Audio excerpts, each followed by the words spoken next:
எல்லாரும் நல்லா இருக்கீங்களா? இன்னைக்கான பதிவு கனவு காணும்போது அது உங்கள் நிஜத்தின் அருகே இருக்கட்டும். மனக்கோட்டை கட்டுவதால் பலன் இல்லை. கண்டிப்பாக. அதாவது பார்த்திங்கன்னா, நம்ம மனக்கோட்டை கட்டினாப்புல அது ஏதாவது பலன் கொடுக்க போதா? அது இல்லை. நம்மளுடைய கனவை நனவாக செய்வதற்கு நம்ம முயற்சி பண்ணணுங்க. பொதுவாக நம்ம மனசில் உயர்ந்த லட்சியத்தை வகுத்து கொண்டு கனவு காண வேண்டும். அந்த லட்சிய கனவு உன்னதமான கனவாக இருந்தால் நிச்சயம் அது மெய்ப்படும். பார்த்துக்கோங்க. பொதுவாக குறிக்கோள் இல்லாத கனவு தோல்வியில் தான் போய் முடியும்.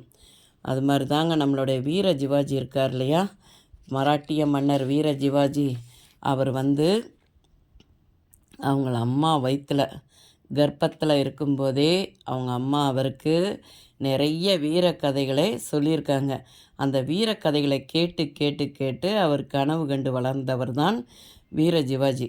அவர் பிற்காலத்தில் பார்த்திங்கன்னா பிஜப்பூர் சுல்தானின் ஆதிக்கத்தில் இருந்த பல கோட்டைகளை வென்று வெற்றி மாலை சூடினார்.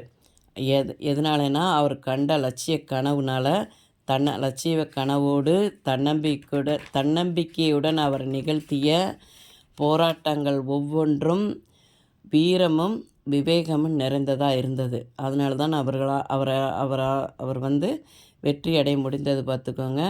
அவரை மாறி நாமளும் லட்சிய கனவுகள் காண வேண்டும். வாழ்க்கையில் லட்சியங்களை அடைய வேண்டும்.